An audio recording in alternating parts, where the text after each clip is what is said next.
Hello बच्चों, आज आप सभी को स्वतंत्रता दिवस की हार्दिक शुभकामनाओं के साथ चलिए आज हम पढ़ते हैं प्रश्नावली 10.2 का क्वेश्चन नंबर 6। क्या है?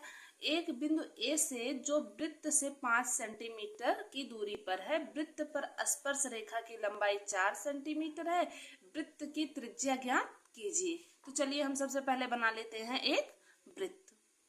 ये हमारा बन गया यहाँ पे वृत्त। अब इसमें कहा गया है कि एक बिंदु ए है, मान लेते हैं वो बिंदु ए ये है। यहाँ पे एक बिंदु ए है जो वृत्त से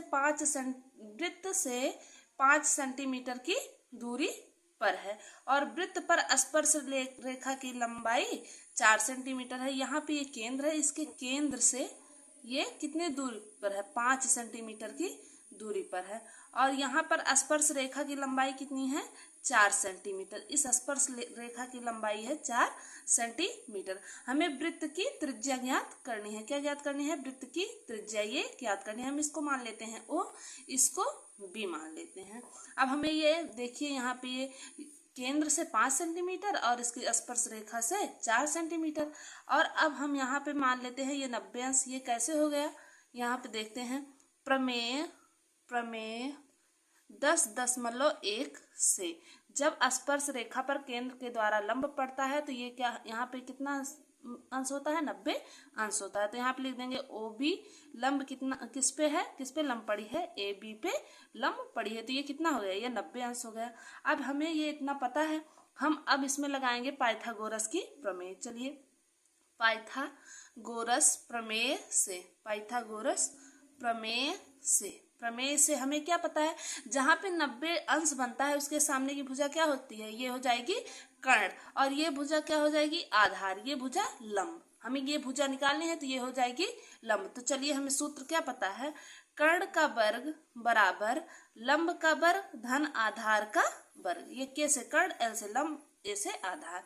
अब हमें कर्ण कितना पता है? 5 सेंटीमीटर। कर्ण 5 सेंटीमीटर।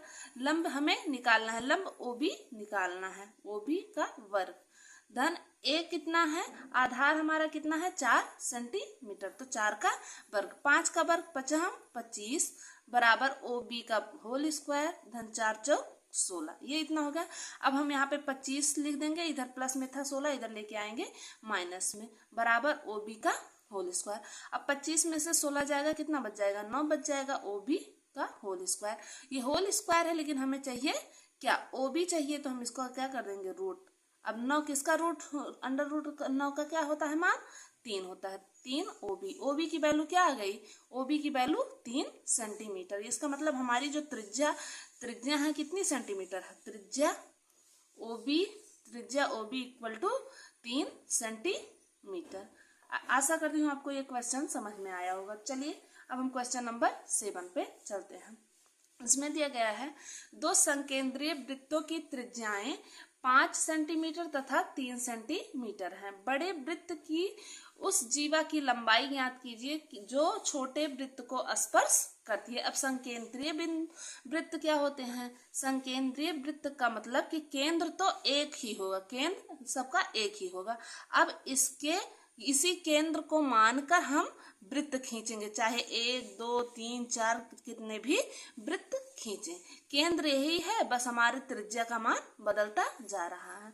तो ये हमारे क्या हो गए? संकेंद्रीय वृत्त हो गए, 2 संकेंद्रीय वृत्त। अब इसमें कहा गया है कि जो ये वृत्त हैं इन वृत्त की त्रिज्या कितनी है? इसकी 3, छोटे वृत्त की त्रिज्या 3 सेंटीमीटर और बड़े वाले की 5 सेंटीमीटर। तो चलिए हम इस बड़े वाले को 5 सेंटीमीटर मान लेते हैं। कितना? 5 सेंटीमीटर। फिर इसमें कहा है बड़े वृत्त की उस जीवा की लंबाई। ये जो बड़ा वृत्त है, ये बड़ा वाला वृत्त, इससे हमें जीवा की लंबाई ज्ञात करनी है जो छोटे वृत्त को स्पर्श करती है। तो यहाँ पे ये जीवा जो होगी यही ऐसे तो बनेगी, ये जीवा ऐसे बनेगी जो छोटे वाले वृत्त को टच करते जाएगी। ये वाली हो गई जीवा। ये इसको हम केंद्र ओ मान लेते हैं। अब सबका नाम रख देते हैं। यहाँ से त्रिज्या बड़े वाले की 5 सेंटीमीटर, जब इधर 5 सेंटीमीटर तो इधर भी 5 ही सेंटीमीटर हो जाएगी, इधर भी 5 सेंटीमीटर हो जाएगी। छोटे वाली की 3 सेंटीमीटर। अब इस रेखा को ए बी मान लेते हैं और इसको यहाँ पे हम यम मान लेते हैं, इस वाले पॉइंट को यम पॉइंट मान लेते हैं। तो चलिए हमें इसमें क्या निकालना है कि इस वाली रेखा की लंबाई निकालनी है। तो चलिए हम इसमें जानते हैं प्रमेय 10.1 से क्या जानते हैं कि OM जो है किस पे लंब है, AB पर।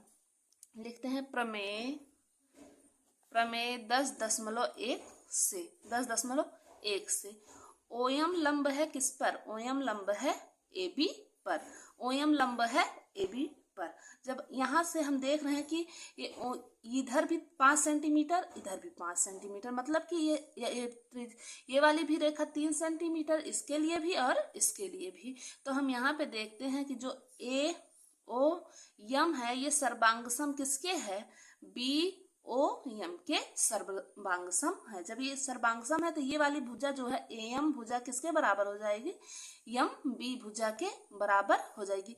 जितना मान अगर इस कम आएगा उतना इसका भी मान आएगा। तो चलिए यहाँ पे 90 अंश का कोण हो जाता है, क्योंकि हमने प्रमेय 10.1 से जाना है, क्योंकि ये लंब होती है, जहाँ पे लंब होता है पे 90 अंश होता है। तो चलिए हम सबसे पहले एक किसी भी त्रिभुज में ले लेते हैं। चलिए त्रिभुज AOM में, त्रिभुज AOM में क्या लगाते हैं, पाइथागोरस प्रमेय से, पाइथागोरस प्रमेय से यहाँ पे हम देखिए पाइथागोरस प्रमेय से ये भुजा क्या हो गई, ये लंब हो जाती है, और यहाँ पे 90 अंश के सामने की भुजा क्या होती है, कर्ण हो जाती है। और हमें आधार निकालना है, AM हमारा इसमें आधार हो जाएगा।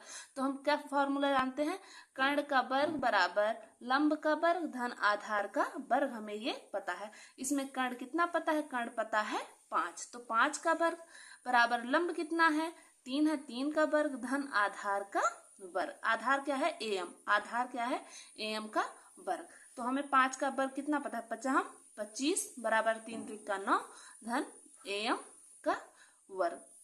यहाँ से 25 माइनस 9 कर देंगे, इधर प्लस में था इधर आएगा माइनस में। AM का होल स्क्वायर, 25 में से 9 जाएगा 16 बच जाएगा।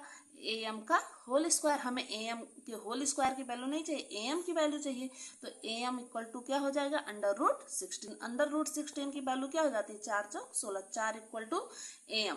AM की वैल्यू क्या आ गई, 4 आ गई। तो यहाँ पे जब हमने यहाँ से देखा था कि AM किसके बराबर हो जाएगा, MB के बराबर। जब AM 4 हो गया तो क्या हो जाएगा, AM इक्वल टू 4 है, तो MB कितना होगा, MB भी हो जाएगा 4। AM 4 तो MB की वैल्यू भी 4। तो यहाँ से हमें इतने की वैल्यू नहीं, पूरे की वैल्यू चाहिए थी, तो यहाँ से निकालेंगे। अतः जीवा AB इक्वल टू क्या हो जाएगी, AM प्लस MB, यही तो होगा, AM प्लस MB। तो AM की वैल्यू हमें क्या पता है 4 धन MB की वैल्यू क्या पता है 4, तो 4 और 4 मिलके 8। तो AB की वैल्यू क्या हो जाएगी 8, यही हो जाएगा आंसर। आशा करती हूँ आपको ये क्वेश्चन समझ में आए होंगे। यदि आपको ये क्वेश्चन समझ में आ गए तो प्लीज हमारे इस चैनल को लाइक, सब्सक्राइब और शेयर अवश्य करें। धन्यवाद।